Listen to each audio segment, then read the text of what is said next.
आपने इस तरह का ट्रांसमिशन लाइन जरूर देखा होगा जहाँ पे एक साथ जो है काफी सारे कंडक्टर आपको देखने मिलते हैं। काफी सारे लोगों के दिमाग में ये कंफ्यूजन होता है कि ये डिफरेंट डिफरेंट फेज के कंडक्टर्स होते हैं, बट आपको बता दें कि ये सिंगल फेज के कंडक्टर्स हैं। एक फेज में जो है हम 3 कंडक्टर यूज कर रहे होते हैं, ये 4 भी हो सकता है, ये 2 भी हो सकता है, जिसे हम बंडल कंडक्टर कह रहे होते हैं। अब ये बंडल कंडक्टर क्या होता है इसको बहुत ही बेहतरीन तरीके से हम समझने वाले हैं। एक ही फेज में जो है 3 कंडक्टर यूज करने की क्या जरूरत पड़ गई और इसके हमें क्या क्या एडवांटेजेस आपको देखने मिलते हैं, ये सारी बातें जो इस वीडियो में करने वाले हैं। तो अगर आपको ये सारी बातें जानना है तो इस वीडियो को देखते रहिए, आपको कुछ नया तो क्या बहुत कुछ सीखने मिलने वाला है। अब ट्रांसमिशन लाइन के बारे में तो हमने आपको कई बार बताया है कि ट्रांसमिशन लाइन की मदद से जो है बिजली को आपके घरों तक भेजा जाता है। अब इस ट्रांसमिशन लाइन में काफ़ी हाई वोल्टेज में जो है हम बिजली को भेज रहे होते हैं। अब हाई वोल्टेज में क्यों भेज रहे होते हैं? क्योंकि जो पावर लॉस है ना वो कम से कम हो सके। जब हम वोल्टेज को बहुत ज़्यादा रखते हैं तो जो कॉपर लॉस है, जो I2R लॉस है, वो कम हो जाता है, यानी कि हम इफिशिएंट तरीके से जो है बिजली को भेज पाते हैं। अब ये वोल्टेज का जो लेवल है वो इस पर डिपेंड कर रहा होता है कि कितना दूर जो है आपको इस बिजली को भेजना है और आप कितना पावर को भेजना चाहते हैं। अगर बहुत ज़्यादा पावर है तो वोल्टेज भी जो है हम उतना ही ज़्यादा रखेंगे।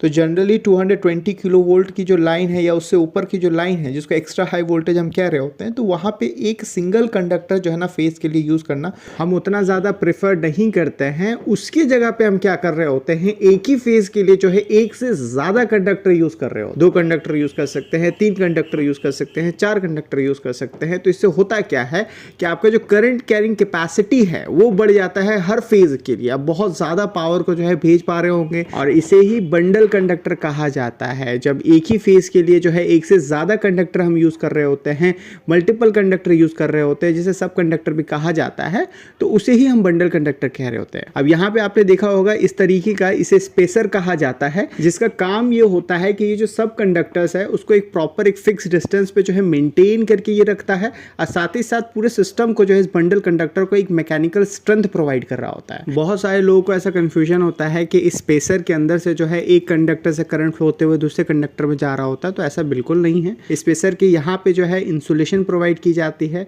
और अगर इंसुलेशन नहीं भी प्रोवाइड करता फिर भी करंट जो है एक कंडक्टर से फ्लो होते हुए दूसरे कंडक्टर में नहीं जाता, क्योंकि हमने आपको कई बार बता रखा है कि करंट तभी फ्लो हो रहा होता है जब पोटेंशियल डिफरेंस होता है। अब चूंकि ये दोनों ही कंडक्टर सेम फेज का होता है तो इन दोनों में ही जो है सेम वोल्टेज आपको देखने मिल रहा होगा। इसका जो इंस्टेंटेनियस वोल्टेज है वो एक ही साथ इंक्रीज डिक्रीज हो रहा होता है, तो पोटेंशियल डिफरेंस नहीं होगा तो करंट आपका फ्लो नहीं होगा। अब इस बंडल कंडक्टर को यूज करने के जो है आपको काफी सारे फायदे देखने मिल जाते हैं। तो पहला जो मैंने आपको बताया कि करंट कैरिंग कैपेसिटी जो है पर फेज जो है ये काफी ज्यादा इंक्रीज हो जाता है, यानी कि ज्यादा करंट और पावर जो है आप हर फेज में जो है भेज पा रहे होते हैं। दूसरा जो है आपका स्किन इफेक्ट जो है आपको कम देखने मिलता है। अब इस स्किन इफेक्ट की वजह से जो है आपका पावर लॉस हो रहा होता है, इसके बारे में हमने आपको पहले ही बताया है।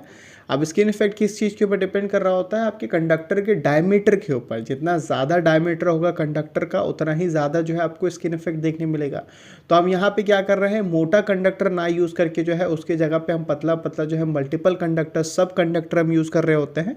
तो डायमीटर आपका कम हो रहा होता है तो स्किन इफेक्ट आपका कम हो रहा होता है, तो पावर लॉस जो है आपका कम हो रहा होता है। और ये बंडल कंडक्टर यूज़ करने की वजह से जो है हर एक कंडक्टर के सरफेस पे जो इलेक्ट्रिक फील्ड स्ट्रेस है वो कम हो जाता है, जिसकी वजह से जो है आपको कोरोना लॉस में जो है कम देखने मिलता है। यानी कि कहने का मतलब ये है कि आपके सिस्टम का जो है एफिशिएंसी जो है और भी ज़्यादा इंक्रीज हो रहा होता है, यानी कि पावर लॉस आपका कम हो रहा होता है, ज़्यादा एफिशिएंट तरीके से आप बिजली को भेज पा रहे होते हैं। चौथा जो एडवांटेज आपको देखने मिलता है कि इस बंडल कंडक्टर को यूज़ करने से जो GMD है यानी कि ज्योमेट्रिकल मीन डिस्टेंस है जो बंडल कंडक्टर में हम निकाल रहे होते हैं वो इंक्रीज हो जाता है। अब इसका इंक्रीज होने से फ़ायदा क्या होता है कि जो आपका एक्सेल है ना, इंडक्टिव रिएक्टेंस जो है वो आपका रिड्यूस हो जाता है, यानी कि कम हो जाता है। और अगर आपका इंडक्टिव रिएक्टेंस कम हो जाएगा तो उससे होने वाला जो वोल्टेज ड्रॉप है वो भी कम हो रहा होगा, यानी कि आपका जो वोल्टेज रेगुलेशन है वो इम्प्रूव हो रहा होता है। अब ये बंडल कंडक्टर क्या होता है और हमसे क्यों यूज़ कर रहे होते हैं, इसके क्या क्या फ़ायदे हैं, ये तो आपको समझ में आ गया। अब अगर इसके टाइप्स के बारे में बात करें, यानी कि कितने प्रकार के आपको बंडल कंडक्टर देखने मिलेंगे, तो ऐसे तो बहुत सारे प्रकार के हो सकते हैं, पर जनरली जो है आपको 2 कंडक्टर या 3 कंडक्टर या 4 कंडक्टर जो है एक फेज़ के लिए देखने मिलेगा। और जैसा कि हमने बताया कि कितना कंडक्टर यूज़ होगा पर फेज़ ये डिपेंड कर रहा होगा कि कितना KV का लाइन है। अगर अगर आपको 2 कंडक्टर देखने मिल रहा है तो आप समझ जाइएगा 220 केवी का लाइन होगा, और अगर 4 कंडक्टर आपको देखने मिल रहा है एक ही फेज़ के लिए तो आप समझ जाना कि वो 400 केवी के आसपास जो है लाइन होगा, या उससे ज़्यादा जो है आपको देखने मिलेगा। और इस तरीके से आप सिर्फ देख करके भी अंदाज़ा लगा सकते हैं कि वो कितने केवी का लाइन है। अब इतने हाई वोल्टेज में जो इस ट्रांसमिशन लाइन में बिजली जा रहा होता है, अगर वो टूट जाए तो क्या होगा, इसके ऊपर ऑलरेडी हमने वीडियो बना रखा है। तो अगर आप जानना चाहते हैं तो इस वाली वीडियो पे क्लिक करके देख सकते हैं। अगर आप इलेक्ट्रिकल के बेसिक वीडियोस देखना चाहते हैं तो ये वाला प्लेलिस्ट जो है आपके काफ़ी काम का है। मिलते हैं ऐसे ही किसी वीडियो में। Till then take care, bye bye.